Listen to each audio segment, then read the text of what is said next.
Olá, pessoal. Mais uma aula de direito tributário para vocês. Uma alegria imensa estar aqui e vamos falar sobre direito tributário 2, uma matéria importantíssima, principalmente para quem vai militar na prática aí no direito tributário, para quem está fazendo a OAB, segunda fase. Desejo todo sucesso, toda sorte para vocês, mas vamos aos estudos do direito tributário, sem perder nenhum momento, sem deixar de ler as principais obras jurídicas, como Ricardo Alexandre, Eduardo Sabag, Luciano Amaro, Leandro Pausen, dentre muitos outros, Hugo de Brito Machado, Sacha Calmon, Misael, enfim, vários autores assim importantíssimos no direito tributário 2. Bom, nessa disciplina, no primeiro momento, nós vimos o conteúdo de administração tributária, só para recapitular, falamos o que é administração tributária, quais são os seus órgãos, qual o seu papel, quais são os seus limites, algumas súmulas. Pode interditar o estabelecimento para cobrança de um tributo, pode apreender mercadorias para um recebimento de tributo. Vimos que isso é ilegal, isso não pode ser cometido pela administração tributária.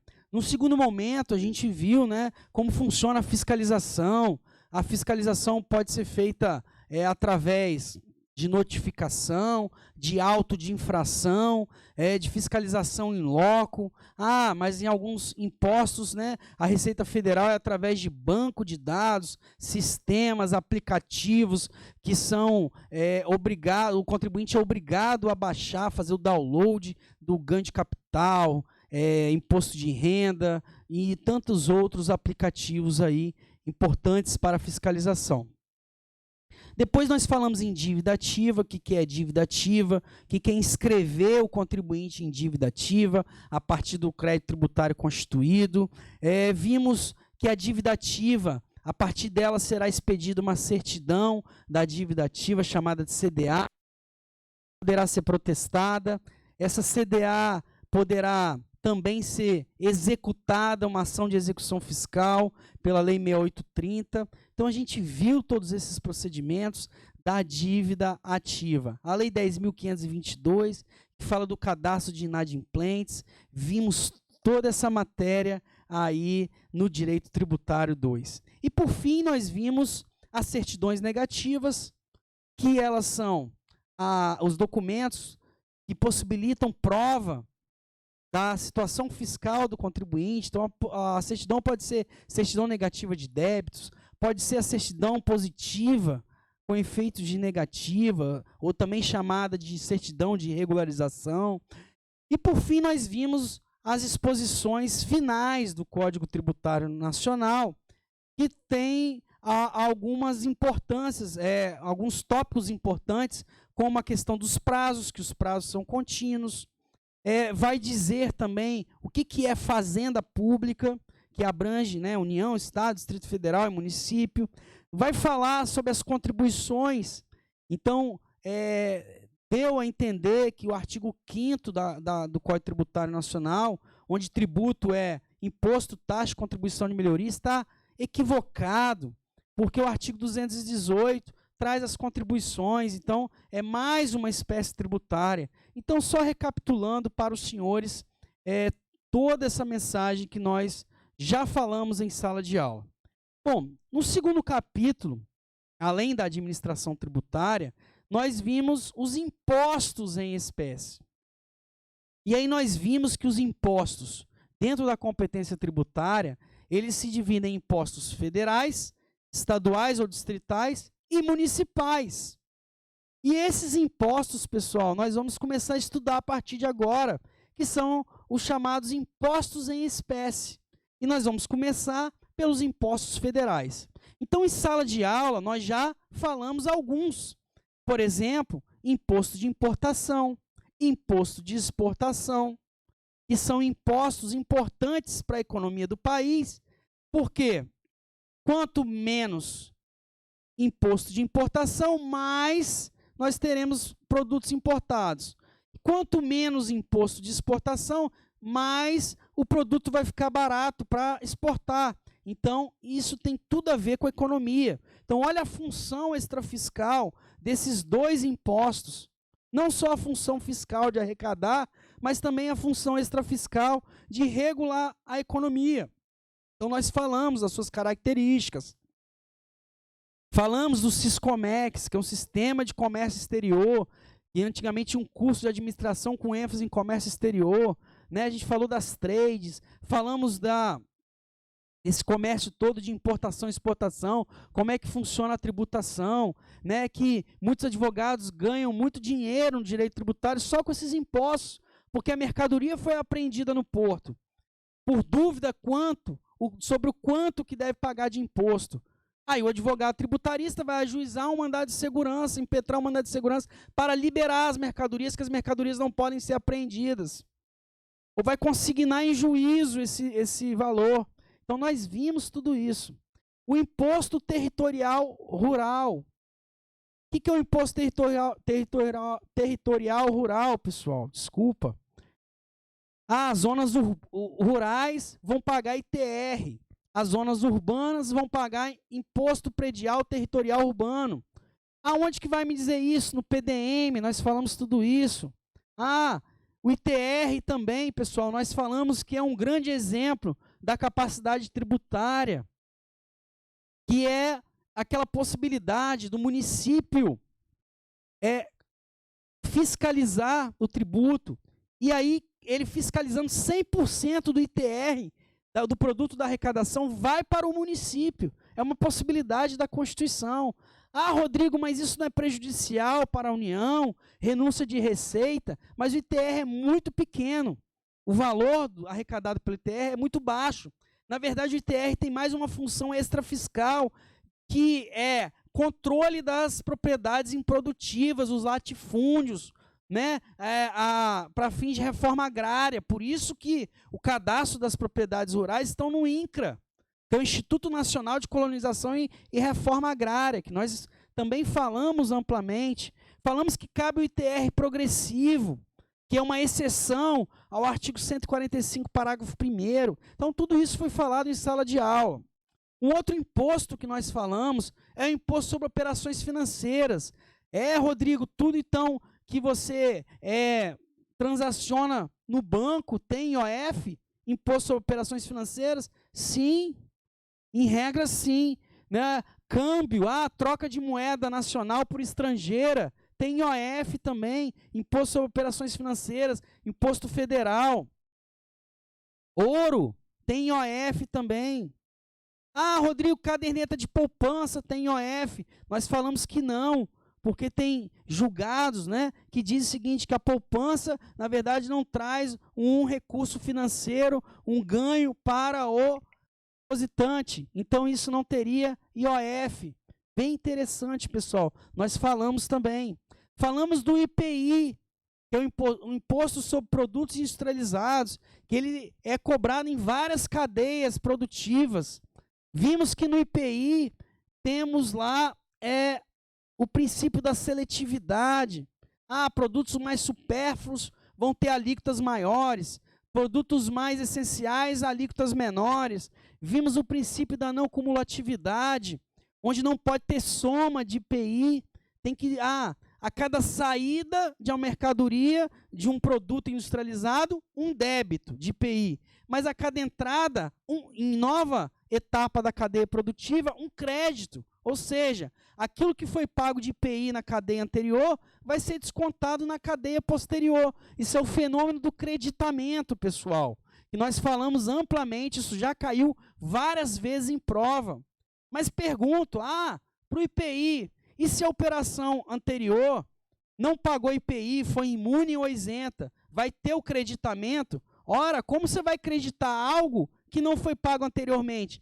Não existe essa hipótese. Mas o Supremo julgou recentemente, 2019, um caso da Zona Franca de Manaus, dando creditamento mesmo numa situação de isenção do incentivo fiscal da Zona Franca de Manaus. Foi até questionada essa decisão. Isso até pode ser um tema de monografia, o direito econômico, o direito tributário e suas relações, né? Qual é a relação do direito tributário com o direito econômico? O direito tributário é só arrecadar ou também de fomentar a economia, essa função extrafiscal? Bem interessante analisar esse julgado numa monografia. Então nós falamos também do imposto de renda, que é o principal imposto da União, de arrecadação para a União, que tem função fiscal. A gente falou que sobre esse imposto tem o princípio da progressividade, capacidade contributiva, quem ganha mais vai pagar mais. Por isso as faixas do imposto de renda. Falamos do regime do carnê-leão, do imposto de renda. Nós falamos também que o imposto de renda incide sobre a pessoa física, IRPF, ou sobre a pessoa jurídica, IRPJ. Por isso que tem o CPF, cadastro da pessoa física, o CNPJ, cadastro nacional da pessoa jurídica. Então tem o imposto de renda da pessoa física e da pessoa jurídica. Falamos que pode ser o lucro presumido, lucro real, tudo isso nós falamos quando tratamos do imposto de renda, bem interessante, né? E aí falamos que o fato gerador é a disponibilidade econômica ou financeira do contribuinte. Falamos que as verbas indenizatórias não estão sujeitas ao imposto de renda. Então, se você recebe uma indenização a título de dano moral, tem imposto de renda, eu recebi 20 mil reais de dano moral.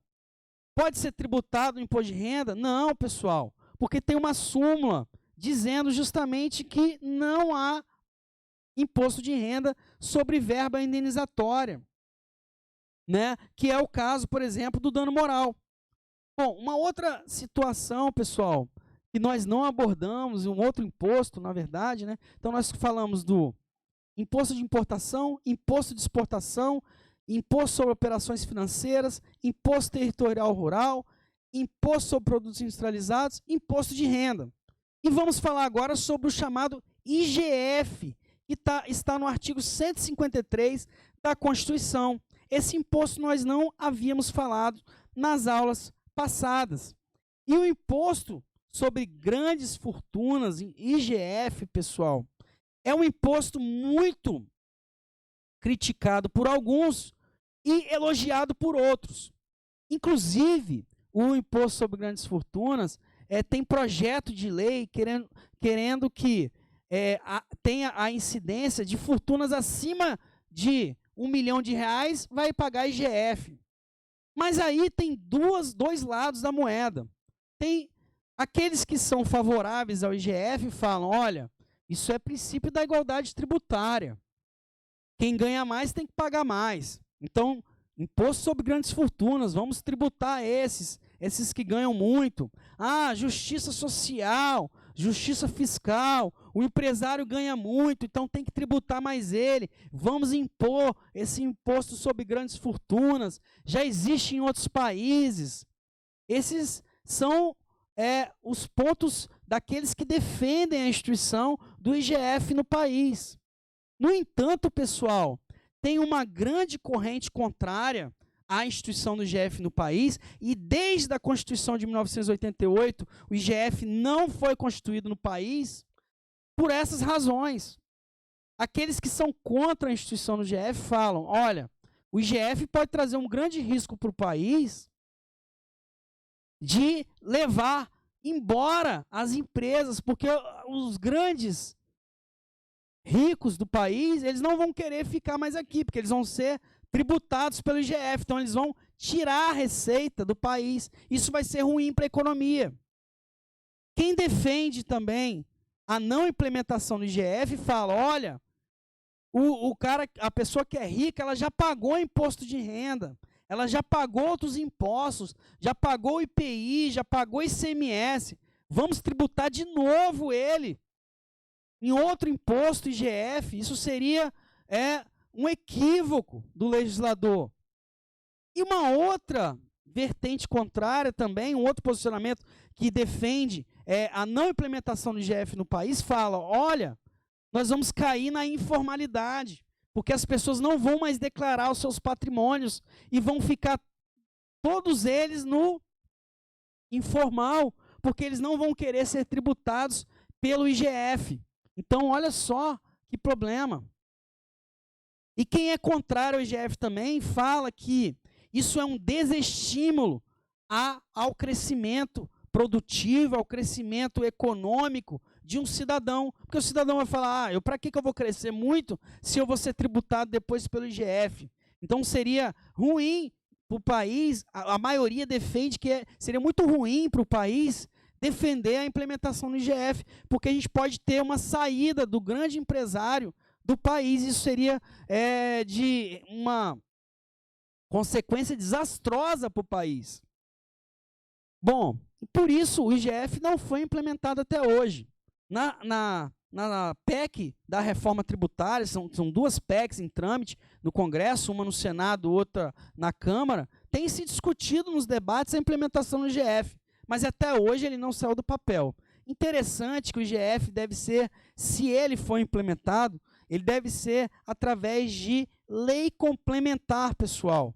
Não pode implementar o IGF no país se não for por lei complementar. Então, o IGF se colocou essa restrição, essa dificuldade, né, de ser instituído por lei complementar, justamente porque é uma discussão enorme a implementação desse tributo no país. Olha a dificuldade de se implementar ele no nosso país. Bom, feitas essas considerações, pessoal, vamos só recapitular, então, né, todos os impostos federais que nós falamos. Imposto de importação, imposto de exportação, imposto de renda, imposto sobre operações financeiras, imposto sobre produtos industrializados, sobre a propriedade territorial rural e sobre grandes fortunas. São 7 impostos federais. Rodrigo, são só esses? Resposta: não. Esses são os impostos previstos no rol do artigo 153. Mas há ainda, pessoal, mais 2 impostos previstos no artigo 154 da Constituição. É mesmo, Rodrigo? Nossa, quantos impostos? Sim. Então, o primeiro imposto, pessoal, é o imposto residual. Fala o seguinte, a União poderá instituir, mediante lei complementar, imposto não previsto no artigo anterior, desde que sejam não cumulativos e tenham fato gerador ou base de cálculo próprios dos discriminados nesta Constituição. Então, pessoal, imposto residual.